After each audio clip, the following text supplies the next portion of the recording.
1769, Bucks County millwright Isaiah Linton had acquired water rights along Little Gunpowder Falls, contiguous to a tract of land known as Jerusalem, and built the Upper Jericho sawmill.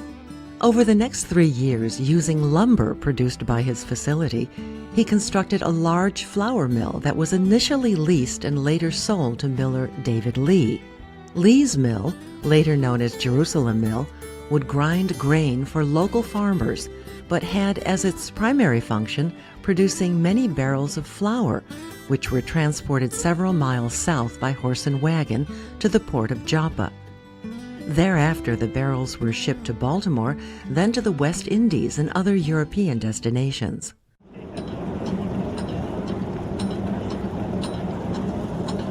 Jerusalem Mill is an example of where a river powered a mill and an industry grew a village.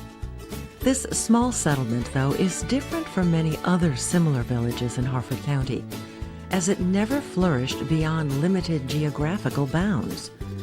Thus, there was no economic incentive to tear down the old and to build the new.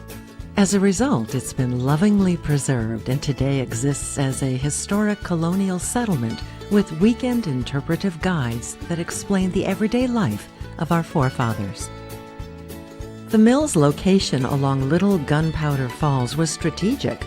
This stream took its description from the water falling between the Piedmont Plateau and the coastal plain that would provide a reasonable drop in elevation over a relatively short distance. Over a span of 1/2 mile, the stream descended 20 feet, with the water in the adjacent head race only lowering about 4 feet. This resulted in a 16-foot head to turn water wheels. The head race passed under Jerusalem Road, heading to the front of the mill, and entered the right side into the basement, where 2 14-foot diameter pitch-black water wheels were located. Many years later, the wheels were replaced by water turbines, so Harford County-born artist Dave Duran was commissioned to paint on the wall a replica of what they originally looked like. The water wheels were inside of the mill, so water would not freeze in the buckets, and mill operations during most times of cold weather would be possible. Behind the mill is a small stone building with a fireplace, which, among other functions, served as a cooper's shop. A merchant mill, such as Jerusalem, produced more than a ton of flour each day that was shipped in barrels, each containing a standard weight of 196 pounds. The on-site sawmill produced the lumber for the wooden vessels, but coopers had to fashion the staves, hoops, and heads to make the barrels. Thereafter, the parts were assembled into a shipping container and delivered to the mill for filling. Early on, barrels of flour were delivered to the port of Joppa by wagons pulled by a team of horses. Building a wagon required the skills of both a wheelwright and a blacksmith, and by 1808, a blacksmith shop had been built across Jerusalem Road from the mill. It still exists today, along with a skeletal frame of the old wheelwright shop. With these facilities in place, local farmers not only brought their grain to the mill for processing, but could also have their plows repaired and animals shot by the blacksmith, have the cooper make the family a new wooden container, or get a wagon wheel rebuilt. This was the embryonic beginnings of a village that would continue to grow. Over a span of 3 generations of the Lee family, a handsome 2.5-story stuccoed stone and frame dwelling was built, which is currently owned by the Maryland Department of Natural Resources, with occupant Dr. Phyllis Pullen having a lifetime tenancy. On the lower level at one end is a large colonial kitchen where meals were once prepared. Adjacent to the home is a 2-story stone structure, with the lower portion containing a spring house and the upper level a smokehouse. The family's farm animals were sheltered in a nearby large bank barn that fronted on Jericho Road.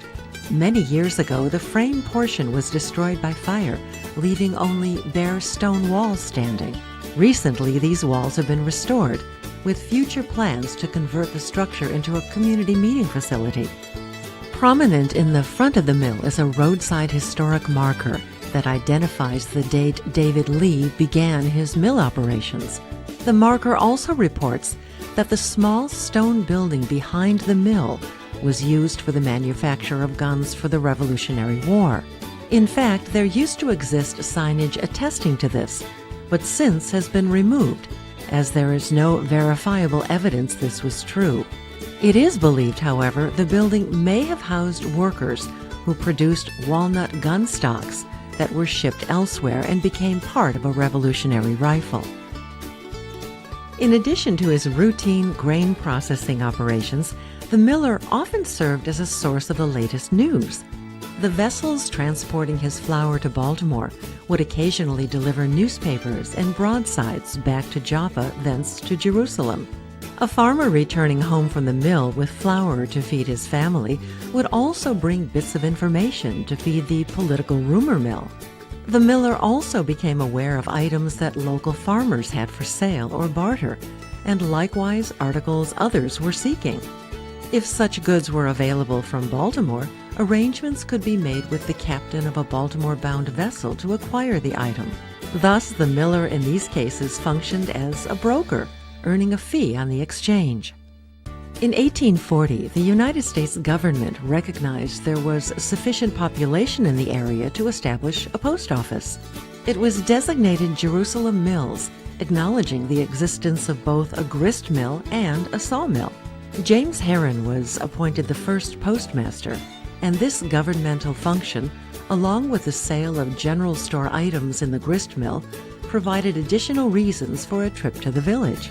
As the general store business increased, the Lee family built a new building, which around the year 1881 was leased to Samuel O. McCourtney, who operated it until his death in 1939. An historic wooden-covered bridge located along Jericho Road is a charming sight often explored by visitors to Jerusalem Mill Village. It crosses Little Gunpowder Falls, connecting Harford and Baltimore counties, and is the only remaining such structure in either county. The persistent rumors of it being haunted were attributed to the untrue account of slaves being hanged at the bridge during the Civil War. Unfortunately, this story continues to be circulated despite the fact the bridge was not built until December 1865, after the war had ended. Some believe, however, the ghost of a young girl lingers there.